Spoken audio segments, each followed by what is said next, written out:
The party is on in Toronto. For the first time since 2015, the Blue Jays are your American League East champions. Toronto entered the day needing just a win over the Rays, and that's exactly what they got. Beating Tampa 13-4, the Blue Jays did finish with the same record as the Yankees, but had the tiebreaker after winning the season series. Party on in Toronto, and for more, we welcome in CBS Sports MLB insider Jim Bowden. And the Blue Jays win their first AL East title in a decade. Jim, what impressed you most about Toronto's play this season? Yeah, Ken, they just kept fighting. You know, New York Yankees got so hot at the end of the year. They won 8 straight games. The Blue Jays got in a slump, but this weekend they went in, they swept, they did the business they had to do and got themselves in a position to get a bye and avoid the wild card series. And that's going to be huge for this Blue Jays pitching staff, who have had to deal with a lot of injuries here lately.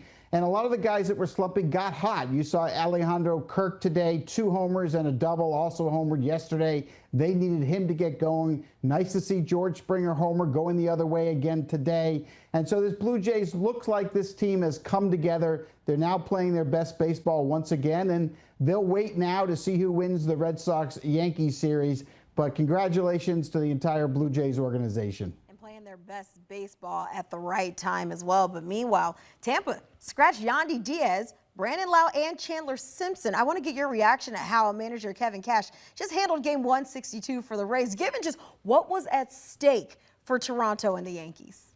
Yeah, I mean, look, every manager gets to make the call. You know, the Rays aren't in a position in a pennant race, and, you know, he made those decisions that's best for their team, and whether that had to do with incentives and contracts or whether it is that he wanted to see other players. I mean, that's the right that Kevin Cash has. Obviously, you know, it can be disappointing when you look at it from the other side, because you like to see teams that have been eliminated to put their best guys out there for in a game that matters in a pennant race. But at the end of the day, you know, the Rays get to do what they want to do. So it doesn't really bother me. I've been there before in my 16 years of baseball. I've been in pennant races where that happens. I'll tell you one thing, the opposing teams always remember that, and so that may come back to bite them in future years. All right, well, meanwhile, AL MVP race, I mean, it's going to continue to be debated until the award is announced once the season wraps up. But Aaron Judge became the 3rd player in MLB history to win a batting title while hitting 50 homers. And then Cal Raleigh became the first catcher ever to hit 60 home runs. I don't think there's a wrong answer, but who would you give your vote to for AL MVP? Yeah, so Ken, I'm going to go with Cal Raleigh here, and I'll tell you, 10 days ago, I had Aaron Judge winning it over Cal Raleigh, but when Cal Raleigh got the 60 homers, that's going to push him over the top for me. Now, I think this, if you're going to go by the algorithm, and you're going to go by slash line, and you're going to go by WAR, and a lot of the metrics that this generation likes to value the most, Judge should win based on those formulas, based on the year that he had. But one thing to keep in mind, you know, to have a catcher perform at this level offensively and defensively is something we've never seen before. I'm going to call it the greatest season a catcher has ever had in the history of Major League Baseball. And Cal Raleigh's ability to use his fingers in calling a game, framing pitches, blocking pitches, throwing runners out, he was elite on both sides. And the kind of season he had was incredible. And no matter which formula you like for wins above replacement, whether it's Fangraph or Baseball Reference or ESPN or anybody else's, the formula does not benefit catchers and can be misleading. And the other thing to keep in mind is the decision on who wins the MVP is not going to come down to a formula or algorithms or stats. It's going to come down to the writers voting. And I think if you look at the writers voting outside of New York, I think Cal Raleigh's going to have enough to carry the day. I think it'll be neck and neck. I think it'll be obviously 1-2, but I think now it's going to end up being Raleigh 1, Judge 2. You said it, and I mean, it's something that we have never witnessed before out of a catcher. Like you said, the greatest season a catcher has ever had in Major League Baseball. But I want to head to the Central, where we have witnessed a historic comeback. Early July, Cleveland trailing Detroit by 15.5 games in the AL Central. Let's move ahead to September. They rip off a 17-5 record, and now at season's end, Jim, they take the Central. Just how do you put into perspective what the Guardians managed to do this season?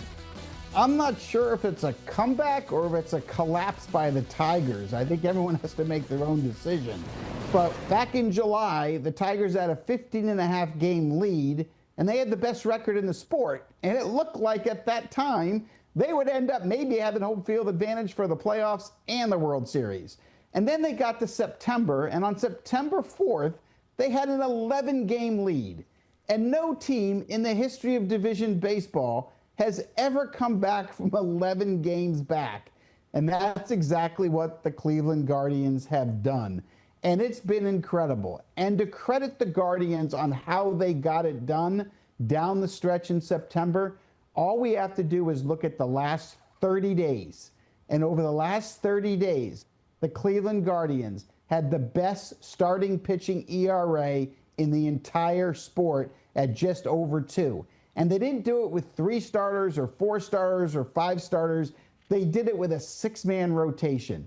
Combine that with an elite bullpen who had to perform without Emmanuel Clase, who's on administrative leave, and to think that the Guardians were able to come back from that far, it is just amazing. And so now we look forward to, the playoffs, the first round, and the Detroit Tigers are now going to have to go to Cleveland to play those 3 games. But, Kiana, keep in mind, the Tigers will have Tarek Skubal to pitch that first game. He will win his 2nd consecutive Cy Young Award. So that gives the Tigers a really good shot at winning the first game, which means this might have to be a 3-game series if the Guardians want to go to the next level. But to your point, this was an amazing comeback or an amazing collapse, however you want to look at it. Nonetheless, that's going to be an exciting meeting in the first game of this series. But, I mean, it's what a difference 2 months make for the Guardians. Whether it is a comeback, whether it is a collapse, they are now your AL Central champs. But, Jim, the Mets fall to the Mariners, losing 4-0, meaning the Cincinnati Reds, they get that final NL wildcard spot. But you and I, we had a really brief moment to talk about this. This is an offseason when you signed Juan Soto to a $765 million deal, and all you had to do was win 2 out of 3 games against the Marlins this weekend. Just how much of a disappointment is this in your eyes for this Mets team? Well, I mean, it's historic, right? Because the Mets have the largest contract payroll in the history of Major League Baseball.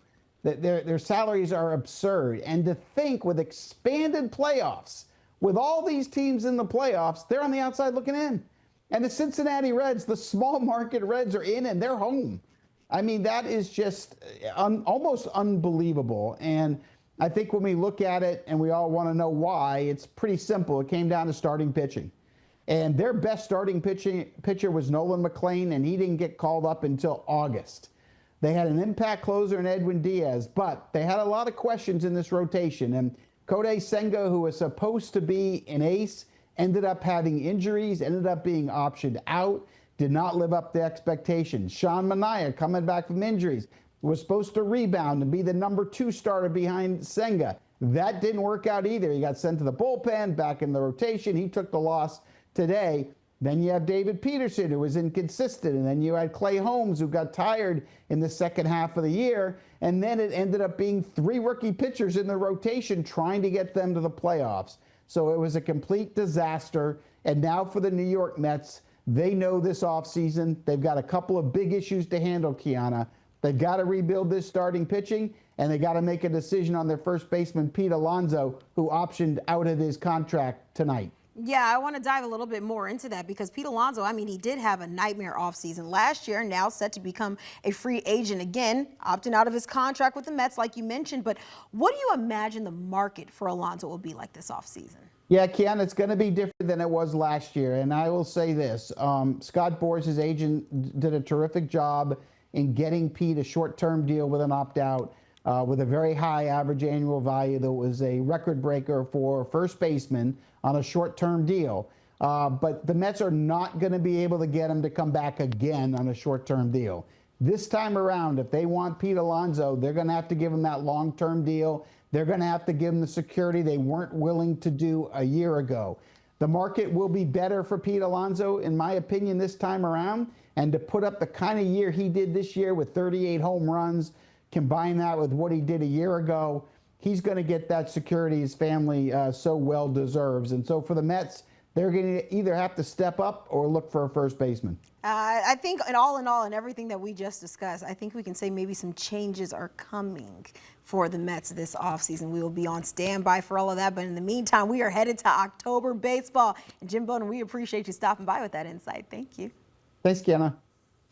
And as we're talking about October baseball, it all gets set on Tuesday. Taking a look at Tuesday's wild card slate. Those Guardians we were talking about, they'll be playing host to the Tigers. That's for AL wildcard game. Cubbies playing host to the Padres, Yankees, and the Bo Sox, an AL East showdown. That's going to be exciting to watch. And then the defending champs will play host to the Reds.